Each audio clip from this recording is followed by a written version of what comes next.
বগুড়ার নাম শুনলে আপনারা যারা ভাবেন আমরা বগুড়ার মানুষ সবসময় আলুর ভেতরে শুয়ে গড়াগড়ি করি আর সকাল সন্ধ্যা দুই বেলা আলু ঘাটি খাই আর বগুড়ার দই গলায় ঝুলিয়ে রাখি, তাহলে হ্যাঁ আপনারা ঠিকই ভাবছেন।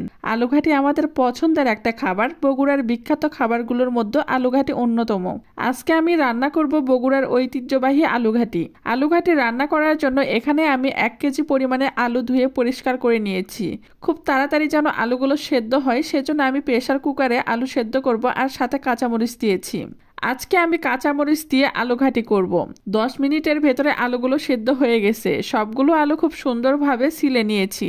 এরপরে একটা একটা করে সবগুলো আলু ভেঙে মেখে নিব।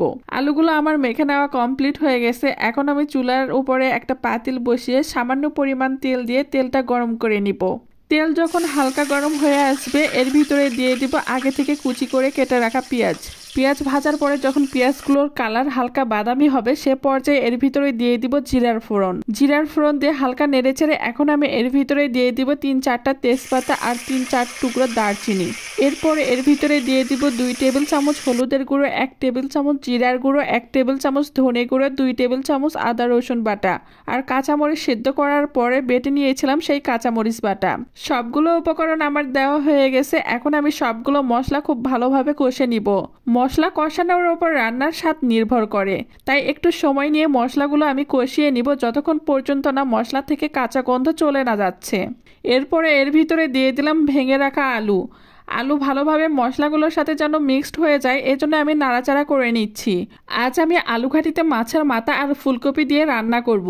ফুলকপিগুলো আলু ঘাটির ভেতরে দিয়ে দিচ্ছি। আর হ্যাঁ, আমার মশলাগুলো কষানোর সময় লবণ দেওয়ার কথা একেবারে মনে ছিল না, তাই আমি এ পর্যায়ে এর ভিতরে 2 টেবিল চামচের মতন লবণ দিয়ে দিলাম।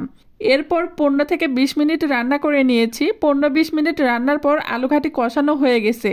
এই পর্যায়ে স্টিলের হাতা দিয়ে নিচে একটু নাড়াচাড়া করে নিচ্ছি, কারণ আলু ঘাটি রান্না করার সময় একটু বেশি নাড়াচাড়া করতে হয়, না হলে আলু ঘাটির নিচে ধরে যায় আর এতে করে আলু ঘাটি খেতে খুব একটা মজা হয় না। নাড়াচাড়া করে নেওয়ার পরে এ পর্যায়ে আলু ঘাটিতে দিয়ে দিলাম পরিমাণ মতো পানি। চুলার অন্য পাশে মাছের মাথা রান্না করে নিয়েছি। এখন আমি এই মাছের মাথাগুলো আলু ঘাটির ভেতরে ঢেলে দিব। ফুলকপি দিয়ে আলু ঘাটি রান্না করলে সেটা খেতে আরো দুর্দান্ত মজা হয়। আপনারা যারা এখনো ফুলকপি দিয়ে আলু ঘাটি খাননি তারা অবশ্যই বাসায় একবার ট্রাই করে দেখবেন, খেতে অনেক মজা লাগবে। 10 থেকে 15 মিনিটের মতন রান্না করে নিব। আলু ঘাটি দিয়ে শুধু ভাত খেতে মজা লাগে তা কিন্তু নয়। আমরা যারা বগুড়ার মানুষ আলু ঘাটি ভাত দিয়ে খেতে যেরকম আমাদের মজা লাগে ঠিক তেমনি আলু ঘাটি দিয়ে রুটি পরোটা খেতেও অনেক মজা লাগে। আমি যখন বাসায় আলু ঘাটি রান্না করি অনেকগুলো করে রান্না করি যাতে করে সকালে অথবা বিকেলের নাস্তায় রুটি অথবা পরোটা দিয়ে খাওয়া যায়। আর রুটি পরোটাই শুধু নয়, ডাল পুরি দিয়েও আলু ঘাটি খেতে আমার কাছে অনেক মজা লাগে।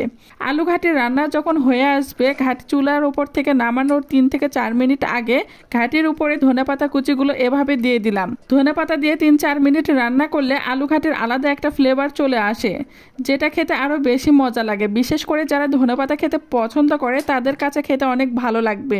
আলু ঘাটি রান্না কমপ্লিট। এখন আমি চুলাটা অফ করে দিলাম।